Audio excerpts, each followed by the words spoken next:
Assalamualaikum warahmatullahi wabarakatuh. Innal hamdalillah nahmaduhu wa nasta'inuhu wa nastaghfiruh wa na'udzu billahi min shururi anfusina wa min sayyiati a'malina may yahdihillahu fala mudilla lahu wa may yudlil fala hadiyalah. Asyhadu an la ilaha illallah wa asyhadu anna Muhammadan 'abduhu wa rasuluhu la nabiyya ba'dah. Qala Allah Ta'ala fil Qur'anil Karim, ya ayyuhalladzina amanu ittaqullaha haqqa tuqatih wa la tamutunna illa wa antum muslimun. Wa qala ta'ala aidan ya ayyuhan nasu taqu rabbakumul ladzi khalaqakum min nafsin wahidah wa khalaqa minha zawjaha wa batha minhuma rijalan katsiran wa nisaa'a wattaqullaha alladzi tasaaluna bihi wal arham innallaha kana 'alaikum raqiba. وقال تعالى أيضا يا أيها الذين آمنوا اتقوا الله وقولوا قولا سديدا يصلح لكم أعمالكم ويغفر لكم ذنوبكم ومن يطع الله ورسوله فقد فاز فوزا عظيما أما بعد فإن أصدق الحديث كتاب الله وخير الهدى هدى رسول الله صلى الله عليه وسلم شر الأمور محدثاتها wa kullu muhdatsatin bid'ah wa kullu bid'atin dhalalah. Ikhwas sekalian rahimani wa rahimakumullah. Kita sampai rangkaian isi dari pokok-pokok pendidikan agama Islam, tarbiyah, usul tarbiyah islamiyah, alhamdulillah, dengan memuja-muji syukur atas nikmat yang Allah Subhanahu wa taala berikan kepada kita sampai kepada pendidikan tauhid dan akhlak di rumah kita. Yang pertama kita bahas di sekolah, di mana banyak di antara kita adalah pengelola lembaga-lembaga pendidikan. Lalu kemudian kita bahas tentang tujuan-tujuan, ya, tentang pengertian, tentang pemahaman atas tarbiyah Islamnya itu sendiri, dan selanjutnya adalah kita membahas yang lebih luas, yaitu pendidikan atau penanaman akidah as-sahihah di keluarga kita. Ikhwas sekalian yang dirahmati Allah Subhanahu wa taala, salawat serta salam semoga senantiasa tercurah kepada Rasulullah sallallahu alaihi wasallam, kepada keluarganya, sahabat-sahabatnya, dan orang-orang yang senantiasa istiqamah di atas jalannya Rasulullah sallallahu alaihi wasallam dan para sahabatnya hingga akhir zaman nanti.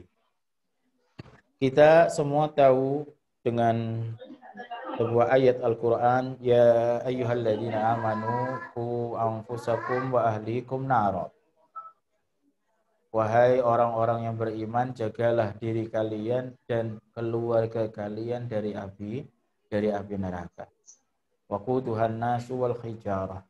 Yang api neraka itu bahan bakarnya dari manusia dan batu-batu. Alaiha malaikatun ghiladun syidadun, ya, yang di dalamnya ada malaikat yang keras. La ya'sunallaha ma'amarahum wa yaf'aluna ma yu'marun. Yang mereka tidak pernah mengingkari membantah perintah Allah Subhanahu wa taala. Mereka menjalankan apa yang diperintahkan oleh Allah Subhanahu wa ta'ala. Intinya adalah keluarga harus kita jaga, kita sendiri dan keluarga kita adalah tanggung jawab kita. Ya, keluarga kita menjaga mereka terutama dari penyimpangan akidah. Menjaga mereka dari penyimpangan akidah. Yang tentunya langkah-langkah yang masuk akal kita lakukan, ya, yang kasat mata kita lakukan, itu terjadi sebenarnya sebelum apa? Sebelum kita membangun sebuah rumah tangga. Anfusakum wa ahlikum. Jagalah diri kalian dan keluarga kalian. Ya, berarti sebelum membangun keluarga, kita memilih orang-orang yang bisa menjaga keluarga itu. Bukan orang-orang yang merusak. Memilih ya istri-istri yang solehah, memilih suami-suami yang solehah, memilih istri-istri yang berilmu, ya, bermanhaj benar, memilih suami-suami yang demikian pula. Ya, Karena perintahnya adalah ku anfusakum wa ahlikum nar, demi menjaga diri kita, demi memudahkan kita menjaga keluarga kita dari api neraka. Dalam hal ini pembahasan kita dari penyimpangan akidah. Kita ketahui semua apa yang disebutkan oleh Allah Subhanahu wa taala dalam Al-Qur'an, surat Al-Baqarah misalnya. Allah Subhanahu wa taala menyebut tentang wasiat Ibrahim kepada anaknya, wa wasabiha Ibrahimu banihi wa Yaqub, ya baniya innallaha astafa lakumuddina fala tamutunna illa wa antum muslimun. Menasihati anak-anaknya, anak-anaknya supaya mereka tetap istiqomah di dalam agama Islam ini, bahwasanya Allah Subhanahu wa taala telah memilihkan agama Islam ini untuk mereka dan mereka terus istiqomah menjalankannya dan tidak menyimpangkan akidah Islamiyah tersebut yang dipegang kokoh oleh Ibrahim alaihissalam, aqidatut tauhid. Wala tamutunna illa wa antum muslimun, dan janganlah kalian mati kecuali dalam keadaan husnul khatimah, berserah diri dengan tauhid, yang menjalankan akidah as-sahihah. Dalam surat Luqman juga seperti itu, wasiat Luqman kepada anaknya, ya bunayya la tusyrik billah inna syirka la dzulmun adzim. Wahai anakku, jangan kalian menyekutukan Allah, dan jangan kamu menyekutukan Allah Subhanahu wa taala, karena sesungguhnya menyekutukan Allah Subhanahu wa taala adalah kesyirikan yang besar. Apa yang terjadi pada Ibrahim, apa yang terjadi pada wasiat Luqman kepada anak-anaknya tentunya bukan di sekolah mereka. Kita sudah membicarakan itu di sekolah, kita lewati itu. Yang sekarang yang terjadi pada Nabi Ibrahim, terjadi pada wasiat Luqman, itu terjadi di rumah mereka. Terjadi di rumah mereka. Itu yang pertama. Yang kedua, bahwasanya Ibrahim dan Luqman sendiri, Nabi Ibrahim dan Luqman sendiri mempunyai ilmu dan menjalankan hal tersebut. Jelas beliau Nabi alaihi salam, yang mempunyai ilmu tentang tauhid, kedalamannya, syariat Allah Subhanahu wa taala. Begitu pula Luqman. Terus menerus sampaikan. Yang disampaikan, yang disebutkan oleh Allah Subhanahu wa taala dalam surat Luqman dan surat Al-Baqarah tersebut satu fragmen saja. Dari banyak sekali proses yang beliau lakukan dari pendidikan tauhid kepada anak-anak mereka. Disebutkan satu fragmen aja, satu kejadian saja. Kejadian-kejadian yang lain tentunya banyak mereka lakukan untuk mendidik anak mereka, keturunan mereka dengan kebaikan tauhid, kelurusan tauhid, aqidah as-sahihah. Para ikhwah yang dirahmati Allah Subhanahu wa taala, kita juga tahu sendiri usaha-usaha yang seperti itu mengalami atau menghadapi satu kendala yang cukup berarti pada zaman sekarang ini. Cukup berarti dalam kondisi masyarakat sekarang ini. Suami istri yang tidak harmonis. Bagaimana bisa ia mendidik anaknya dengan akidah sahihah? Suami istri yang tidak sama-sama belajar akidah sahihah. Bagaimana ia bisa mengajarkan akidah sahihah kepada anaknya? Oke lah, kalau anaknya mereka pilihkan sekolah yang benar, yang mengajarkan tauhid dan akidah manhaj as-sahihah. Tetapi bisa sangat boleh jadi ketika mereka pulang ke rumah, apa yang ia dapatkan di sekolah rusak berantakan, begitu ia mendapatkan contoh buruk, akidah buruk dari kedua orang tuanya. Khurafat tahayul yang masih dipelihara misalnya, mereka serap, anak-anak serap, kalah serapannya dengan yang mereka serap dari sekolahan. Karena lebih intensif orang tua dalam mengajarkan, dalam kedekatan dan dalam pengaruhnya kepada anak-anak mereka. Kalau bukan orang tuanya, kakek neneknya yang memberikan pemahaman-pemahaman yang salah, penyimpangan-penyimpangan akidah kepada anak-anak kita. Waliyadu billah. Ini tantangan berat. Tantangan berat. Orang tuanya mestinya ngaji, menuntut ilmu. Orang tuanya mestinya berdoa, orang tuanya mestinya ikhlas. Ya, lebih dari itu orang tuanya harus paham juga bagaimana menyampaikannya. Kita punya sekolah betul, kita punya sekolah. Ya, anak-anak kita sekolah di sekolah yang benar, alhamdulillah. Ya, tetapi bagaimana dengan anak-anak kita yang sekolah di sekolah yang salah, mengajarkan akidah yang salah, lingkungan yang buruk dan seterusnya. Maka mau tidak mau, bapak ibunya lah yang harus mempunyai peran mengalahkan peran kerusakan sekolah, ya peran lingkungan sekolah yang lebih merusak kepada anak kita untuk kita perbaiki di rumah kita. Ini kendala yang besar, ya, tiadanya ilmu, ketidakharmonisan, anak-anak yang begitu pulang rumah dibiarkan tanpa ada pengawasan dan pendidikan dari kedua orang tuanya, sibuk mereka untuk mencari nafkah, sampai di rumah mereka sudah capek, ya sudah lelah, ya mereka tidak bisa menjadi ketua, mereka tidak bisa mencari ilmu dan memberikan ilmu kepada anak-anaknya, ya mereka tidak bisa meluruskan apa yang menyimpang, bahkan mereka tidak mengetahui penyimpangan apa yang terjadi pada anak-anak kita, anak-anak mereka pada segi akidah. Ini lebih parah lagi. Ya, lihat apa yang dilakukan oleh Rasulullah Shallallahu Alaihi Wasallam kepada anak-anak kaum muslimin, kepada ya sahabat-sahabat Rasulullah Shallallahu Alaihi Wasallam. Dalam beberapa kejadian sahabat-sahabat ini masih kecil, masih anak-anak, masih belum dewasa, masih usia SD, SMP, SMA. Rasulullah Shallallahu Alaihi Wasallam memberikan wejangannya, memberikan tuntunannya, memberikan pelajarannya. Ya, sekali lagi Rasulullah Shallallahu Alaihi Wasallam persis seperti yang disampaikan, ya, seperti yang difirmankan oleh Allah Subhanahu Wa Taala dalam ayat-ayat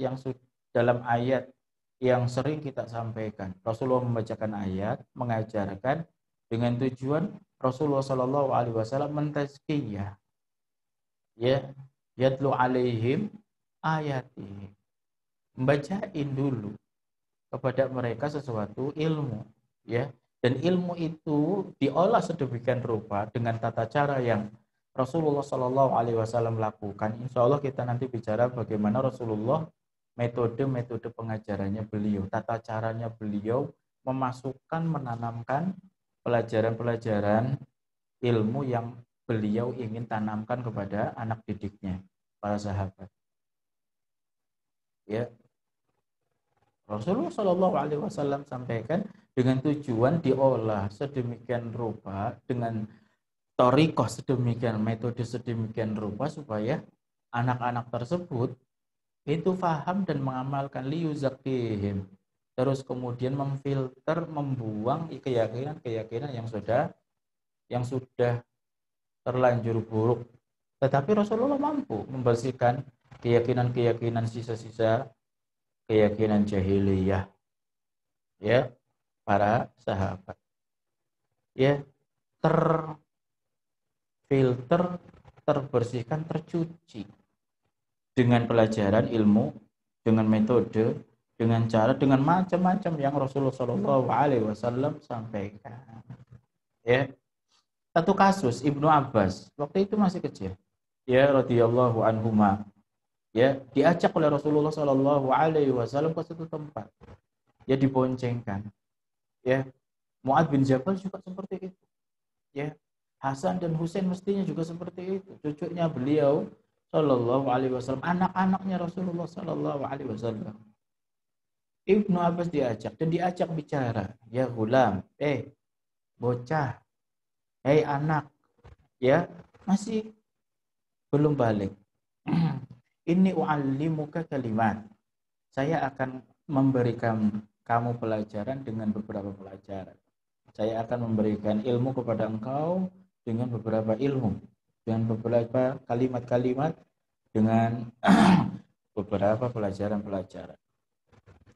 Pelajarannya, kata Rasulullah Shallallahu Alaihi Wasallam, ihfadillah, jagalah Allah Subhanahu Wa Taala, yahfadka, maka Allah Subhanahu Wa Taala pasti menjaga. Masya Allah, ini pelajaran akidah, sahiha rasikha fil qalbi, sampai tarsih tagrisnya kuat sekali. Ya jagalah Allah, Allah pasti menjagamu. Ya, peliharalah, jagalah, patuhilah hak-hak Allah Subhanahu wa taala. Jangan engkau melanggarnya. Pasti Allah akan menjaga engkau. Ya, pasti Allah Subhanahu wa taala akan menjaga. Menjaga dengan apa? Dengan hidayahnya, istiqomahnya, dengan kekhusyuan, dengan yang lain dari sisi-sisi akhirat yang dilakukan di dunia. Kalau sisi akhirat yang dilakukan di dunia itu terjaga, apalagi nanti di akhiratnya. Sisi-sisi akhirat yang terjaga itu apa? Ibadah. Ya, keistiqomahan, tauhid, ya manhaj yang jelas, akidah yang kuat dan seterusnya dan seterusnya. Itu terjadi di dunia dan dipelihara oleh Allah Subhanahu wa taala. Kalimat ini berbanding terbalik persis ya dengan kalimat misalnya falamma zaghus azaghallahu qulubahum. Ya, berbanding terbalik. Kalau engkau tidak menjaga Allah, lalai dari perintah Allah Subhanahu wa taala, Allah akan lalaikan kamu. Allah akan sesatkan kamu. Tapi sebaliknya, kalau engkau serius belajar mengamalkan, menjaga hukum-hukum Allah Subhanahu wa taala, menjalankan perintahnya, meninggalkan larangannya, Allah akan beri hidayah kepadamu. Ya. Jarang kita sampaikan seperti ini kepada anak-anak kita loh. Ya jarang. Bagaimana kita menyampaikannya Pak Ustadz? Langsung saja sampaikan ayat ini, hadis ini kepada mereka, satu cara. Ya, cara kedua, olahlah seperti sebuah cerita. Ya, olahlah seperti sebuah cerita. Ya, kita menceritakan kepada anak-anak kita sebelum mereka tidur atau ketika kita duduk bersama atau ketika kita berada di perjalanan dan seterusnya. Ya, kalau kalian menjaga sholat 5 waktu, ya menjaga tidak berbuat buruk, soleh, ya taat kepada orang tua, mesti Allah akan kasih kamu segala yang kamu inginkan. Ya, pasti Allah Subhanahu wa taala akan menjagamu. Pasti Allah akan menyemangatimu untuk selalu beribadah. Pasti terus seperti itu. Nanti terus kemudian kita datangkan bukti kepada anak-anak kita. Ya, Masya Allah. Buktinya bisa kita bikin dan kita bisa setting. Ya, memberikan mereka hadiah, memberikan mereka reward, memberikan mereka pujian, memberikan mereka ya sesuatu yang menyenangkan mereka ketika mereka menjalankan perkara-perkara yang diperintahkan oleh Allah Subhanahu wa taala. Masya Allah. Ya, ihfadillah tajidhu tujahak. Ya, jagalah Allah Subhanahu wa taala. Engkau akan menemukan Allah Subhanahu wa taala ini selalu menjagamu. Ya, selalu membelamu. Ya, dijaga apa? Dijaga keagamaan kita, ritual kita, akidah kita, manhaj kita, keistiqomahan kita dalam beragama. Terus ditekankan lagi oleh Rasulullah sallallahu alaihi wasallam, "Idza sa'alta fas'alil billah." Kalau engkau minta, minta sama Allah. Coba, jangan minta sama bapak, jangan minta sama abi, jangan minta sama buya. Minta sama bapak, minta sama Allah Subhanahu. Kamu doa. Ya. Coba doa dulu, jangan dulu minta sama Allah dulu. Ya. Ya minta apa kamu? Minta tas, minta sepatu. Justru minta sama Allah. Coba nanti habis sholat minta sama Allah. Ya, kata Rasulullah Shallallahu Alaihi Wasallam, "Idza sa'alta ya fas'alil billah." Para hadirin yang dirahmati Allah Subhanahu wa taala, rahimani wa rahimakumullah, lanjut lagi kata Rasul sallallahu alaihi wasallam, fa idza ista'anta fasta'in billah, dan jika engkau minta tolong sama Allah Subhanahu wa taala. Ya, Masya Allah. Betul-betul berharap pertolongan Allah, meminta, berdoa, mengangan-angan, ya mengazamkan pertolongan Allah itu datang, terus yakin dengan apa yang ia minta, terus pertolongan Allah Subhanahu wa taala ia yakinkan bahwa nanti akan Allah berikan pertolongannya. Kita sebagai orang tua berikan pengertian itu terus kepada anak kita. Ya.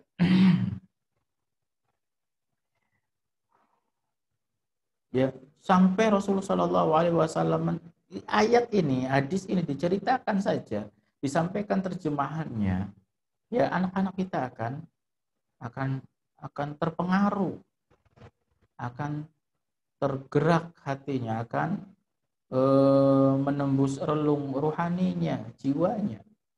Ya wa'lam annal ummata law ijtama'at. Ingat nak, seluruh orang kalau kumpul jadi satu, ingin sesuatu, ya untuk memberikan kamu sesuatu, tapi Allah nggak ngasih, nggak bakal dikasih. Seluruh dunia, ya seluruh dunia 1 miliar orang pengen ngasih kepada kamu sesuatu, tetapi Allah nggak izinkan, Allah nggak ridhoi. Terjadi apa enggak? Nah, nggak terjadi, Pak, nggak terjadi. Di misalnya, iya, semuanya atas izin Allah dan takdir Allah Subhanahu wa taala. Makanya minta sama Allah Subhanahu wa taala, ya.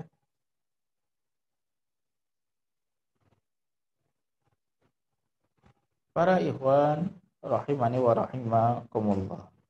Sebaliknya kalau kita sampaikan juga dalam hadis wa in ya ijtama'u ala ayyadurruka bi syai'in lam yadurruka illa bi syai'in qad katabahu Allahu 'alaika. Baliknya kalau seluruh dunia, bumi, semuanya makhluk di seluruh dunia pengen mencelakakan kamu, itu nggak mungkin bisa. Semuanya sepakat untuk mencelakakan kamu, nggak mungkin bisa. Kecuali dengan izin Allah Subhanahu wa taala, qada dan qadarnya, ya yang sudah tertulis dalam takdir. Masya Allah, anak kecil itu, anak belum balik diajarkan seperti itu. Ya, Masya Allah. Apa saja semua dari Allah, nak. Ya, nanti kalau kamu berbuat buruk, Allah yang memberikan balasan. Awas, hati-hati ya. Allah nanti murka kepada anak-anak yang suka membuli, suka mendolimi orang lain. Ya, kalau Allah murka bagaimana? Ya, seperti itu. Kita sampaikan seperti itu. Hadis ini sahih diriwayatkan oleh Imam At-Tirmizi. Ya. Dari isi saja yang kita ingin sampaikan sebenarnya bukan isinya sebenarnya, tapi dari isinya saja itu sudah juga apa namanya recommended banget buat para keluarga untuk menyampaikan isinya. Cuman saya ingin juga sampaikan dari caranya Rasulullah Shallallahu Alaihi Wasallam itu menyampaikan nasihat itu, kalimat itu, pelajaran itu kepada Ibnu Abbas.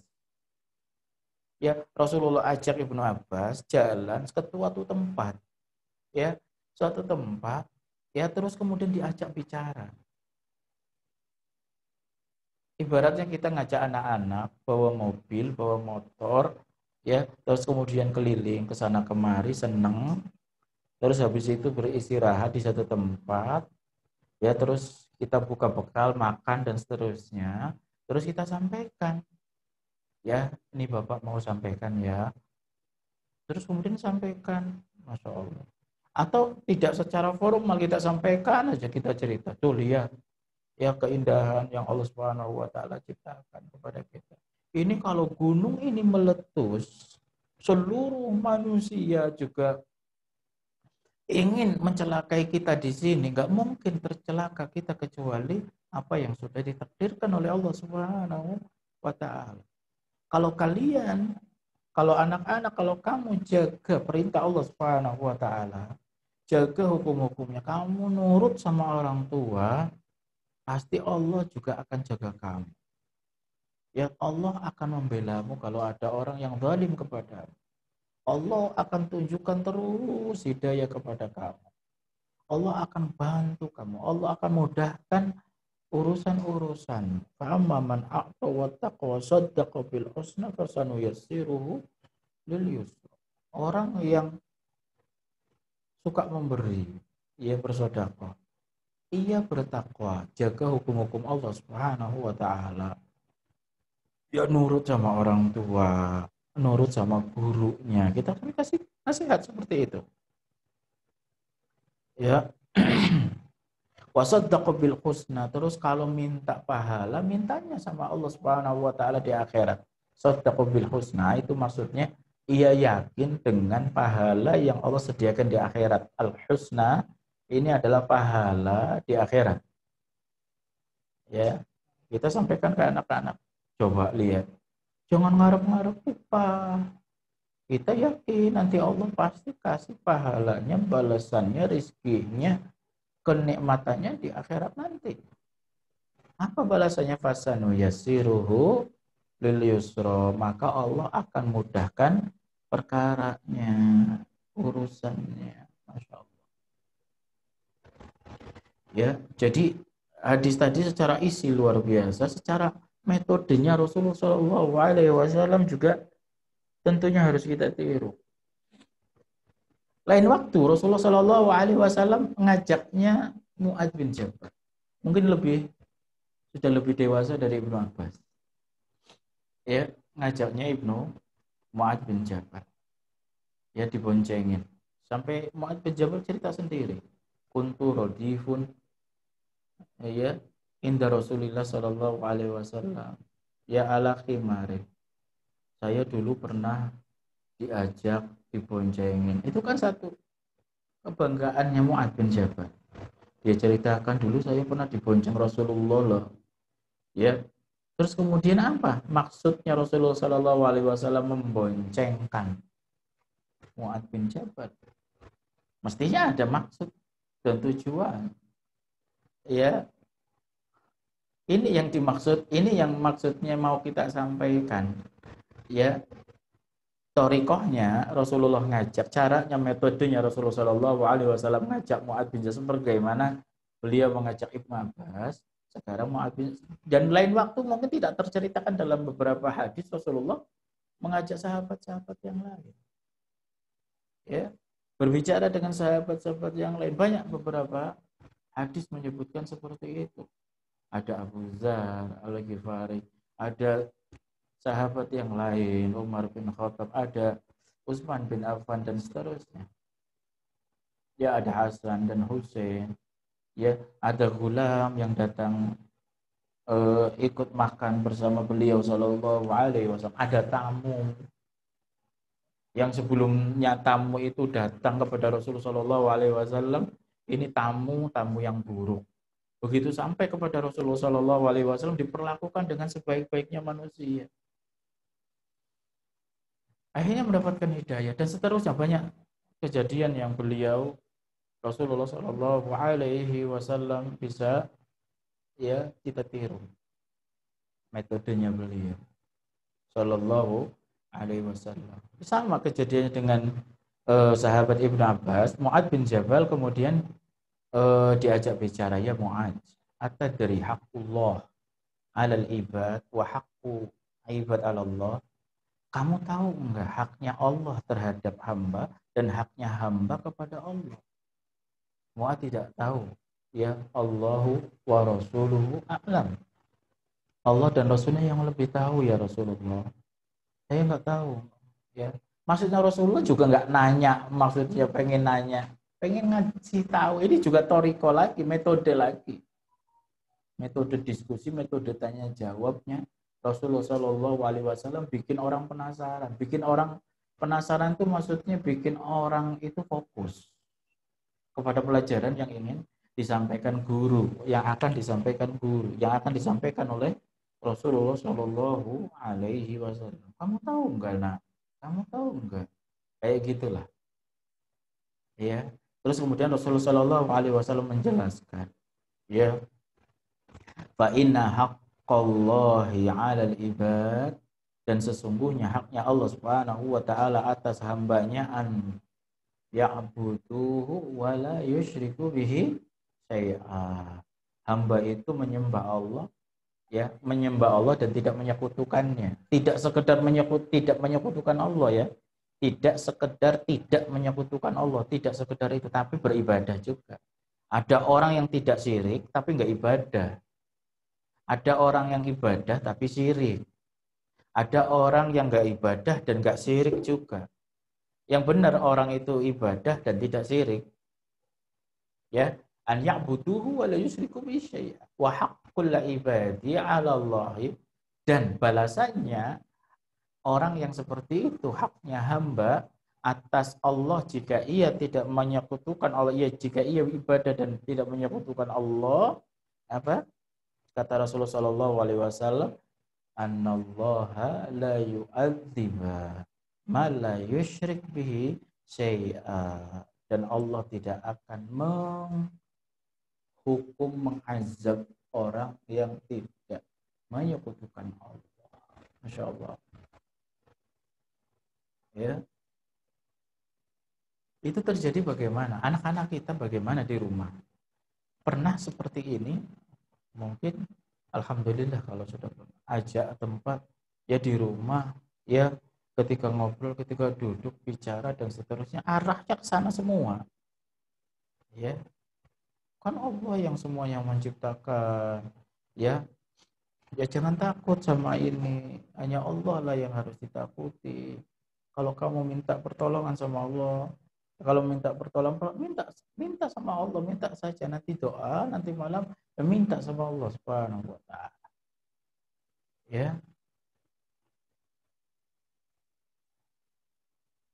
Para ikhwah rahimani wa rahimakumullah. Kejadian yang lain, ya, hadis Irbad bin Sariyah. Ya, ada yang bilang perawi atau pensarah hadis itu terjadi waktu subuh.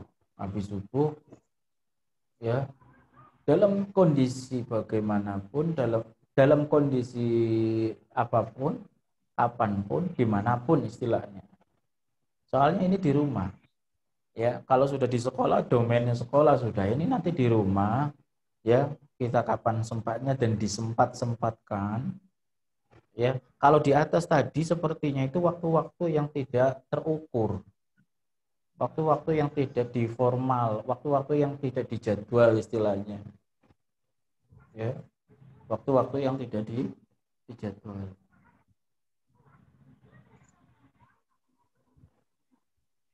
Sedangkan yang hadis Irbad bin Sariyah itu kayaknya waktu yang ya terjadi setelah subuh. Ya, mestinya waktu-waktu pas untuk menyampaikan mau'idhah. Ya, beliau ada punya waktu tertentu habis sholat untuk menyampaikan mau'idhah. Sepertinya itu waktu yang terjadwal. Ya. Berarti kita gimana? Ada waktu terjadwal, ada waktu tak terjadwal. Kalaupun yang terjadi pada hadis Irbad bin Sariyah bukan waktu terjadwal, ya tidak mengapa. Yang jelas caranya Rasulullah Shallallahu Alaihi Wasallam memberikan nasihat. Nasihatnya Rasulullah Shallallahu Alaihi Wasallam tersampaikan, nasihatnya kita tentang tauhid tersampaikan kepada anak-anak kita. Kalau hadis Irbad bin Sariyah kita kan tahu semua. Wa'adhana Rasulullah Shallallahu Alaihi Wasallam mau'idatan balighatan, ya, zarafat minhal uyun, wajilat minhal qulub. Kan seperti itu hadisnya. Rasulullah pernah memberikan nasihat mau'idhah, ya, yang sangat mendalam, menyentuh rohani, menyentuh hati. Maksudnya dari kata ini saja, mestinya guru, ya, kalau bicara guru di sekolah, kalau bicara orang tua di rumah, mesti yang disampaikan harus menyentuh hati mereka, menyentuh jiwa mereka, menyentuh rohani mereka, ngajak mereka untuk merenung dan seterusnya. Gimanalah caranya guru itu supaya santri tersentuh?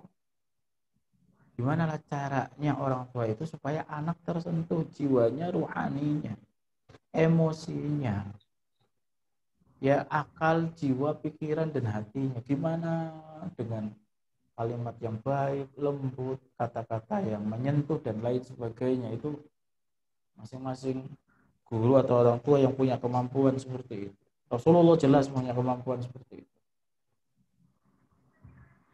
Ya, mau'idhatan balighatan kan disebut seperti itu. Kita sampaikan mau'idhatan balik, guru nggak mesti ada mau'idhahnya, mesti ada mau'idhah, dan mau'idhahnya itu kuat. Orang tua juga seperti itu, nggak cuma sekedar ngasih tahu. Guru juga nggak cuma sekedar ngasih tahu, ngasih pelajaran, tidak. Ya, biasanya guru-guru yang nggak punya dedikasi ya seperti itu, ngajar pulang, ya peduli anak kita jadi apa, gajian dan seterusnya, selesai. Ya, kalau ada problem apa dan seterusnya, cuman ia mengatakan anaknya susah, Ustaz. Kadang-kadang bukan anaknya yang susah, kita yang kurang berusaha atau kita yang agak cuek, tidak mau melakukan effort yang lebih. Ya, nggak ada dedikasi, nggak ada dedikasi. Selalu diukur dengan gaji yang ia terima. Berapa gaji saya? Ya usaha saya jangan sampai lebih daripada gaji yang saya terima. Itu namanya guru yang tidak berdedikasi. Ya, nggak mikir akhirat, mikirnya dunia saja. Kalau berdedikasi, ia mikir akhirat, mestinya itu tabungan kita di akhirat, anak-anak itu. Santri dan anak-anak kita, tabungan kita di akhirat. Kalau mereka jadi orang-orang yang soleh, pahalanya siapa ya? Orang tuanya, guru-gurunya. Kalau nggak mikir sampai ke situ, ya sudah, dia cuek. Seperti di sekolah-sekolah negeri ya seperti itu aja. Kalau itu terjadi di sekolah-sekolah sunnah, gurunya model-model seperti ini, musibah. Kalau ini terjadi di rumah-rumah ikhwah dan orang tuanya model seperti ini, ya fal musibah itu a'dham. Musibahnya lebih parah. Terus kemudian Rasulullah Shallallahu Alaihi Wasallam menasihati dengan takwa, usikum bi taqwallah was-sam'i wat-tha'ah. Ya, wa in ta'ammaru 'alaikum 'abdun habasiyun, dan seterusnya dari nasihat Rasulullah Shallallahu Alaihi Wasallam, ya, tentang awal mula terjadi penyimpangan, tentang obat dari penyimpangan tersebut. Ya, obatnya yang Rasulullah sebutkan dan penyakitnya, penyebab penyakitnya beliau sampaikan pula. Para ikhwah yang dirahmati Allah Subhanahu wa taala, rahimani wa rahimakumullah. Ya, kendalanya bukanlah sedikit, ya, banyak. Ya, orang tua yang tidak punya waktu, orang tua yang tidak punya ilmu, orang tua yang tidak ikhlas, orang tua yang cuek, lalai, maka Allah Subhanahu wa taala lalaikan. Orang tua yang tidak harmonis, kedua orang tuanya ya tidak harmonis, terjadi perselisihan rumah tangga dan seterusnya, ini juga problem juga. Ya. Makanya betul-betul pilih sebelum nikah, pas nikah, terus ya, jangan sampai terjadi seperti salah pilih. Ya. Ya. Sebabnya banyak kalau perselisihan rumah tangga ini yang korbannya adalah anak. Anaknya nggak ngerti akidah sahih, penyimpangan dan seterusnya. Ibadah bahkan juga, ya, kedua orang tuanya ternyata ini ada yang tasahul misalnya dalam memenuhi hak-hak suami atau istrinya. Ya, terjadi. Kalau salah satunya cuek terhadap yang lain, hak-hak tidak dipenuhi, kacau lah. Yang jadi masalah kacaunya bukan untuk mereka berdua saja, kepada anak mereka. Salah satu yang lain ini malah bicara masalah keluarga, karena ini hubungannya sangat erat. Ya, pendidikan ini berkaitan dengan keistiqomahan keluarga. Misalnya yang bikin rusak itu qawamatur rijal ini lemah. Qawamah itu ya qawamah. Apa istilah qawamah ya? keperkasaan, kekuatan, kehebatan si suami ini lemah di hadapan istrinya, tidak menafkahi misalnya, nafkahnya kurang, badannya lemah dan seterusnya. Ini akhirnya mengacaukan keluarga yang pada gilirannya mengacaukan pendidikan anak-anaknya. Belum lagi ditambah dengan pengaruh-pengaruh luar, media sosial, ya informasi dan lain sebagainya yang mengacaukan. Belum lagi berada pada lingkungan yang buruk, Masya Allah. Ya lingkungan yang buruk bagaimana? Lingkungan yang di situ masih terpelihara taklid, buta, khurafat, tahayul, penyimpangan-penyimpangan akidah, penyimpangan pemahaman, kepercayaan dan keyakinan tradisional yang masih kuat, animisme, dinamisme yang tidak pernah hilang. Wah, lebih parah lagi. Ya. Dan tentunya semuanya itu harus kita eliminir. Ya, kita bisa mengetahui bagaimana kita supaya qawamah, kita bisa bagaimana supaya tidak terjadi perselisihan, kita penuhi hak-hak pasangan kita, istri suami kita dan seterusnya. Cari lingkungan yang baik, ya,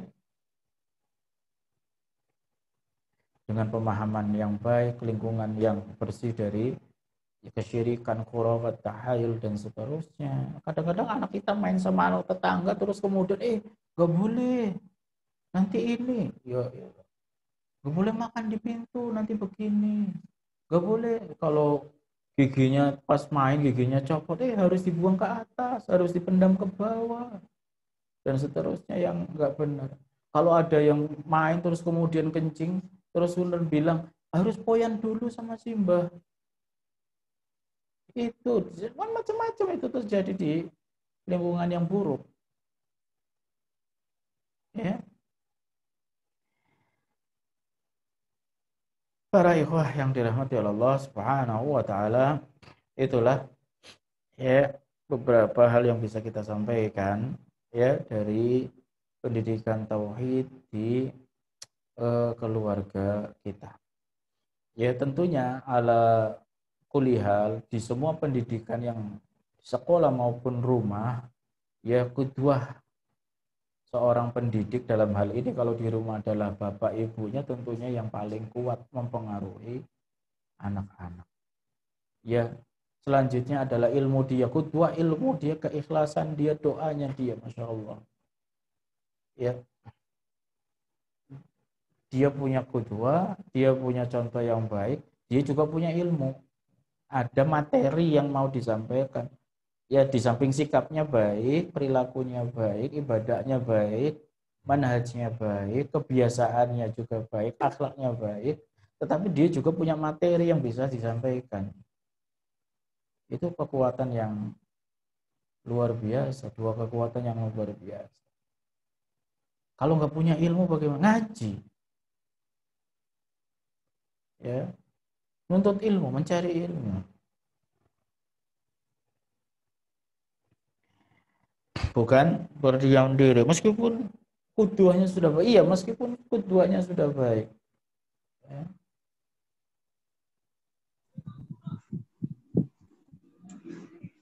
Para ikhwah yang dirahmati Allah Subhanahu wa taala, nanti kita bicara di pertemuan selanjutnya ya beberapa contoh teknik atau apa namanya metode yang bisa kita terapkan sedikit atau mungkin ada sumbangan dari para ikhwah bagaimana di dalam rumah, di dalam keluarga kita bisa mengajarkan, mendidik, meluruskan ya akidah menuju akidah as-sahihah.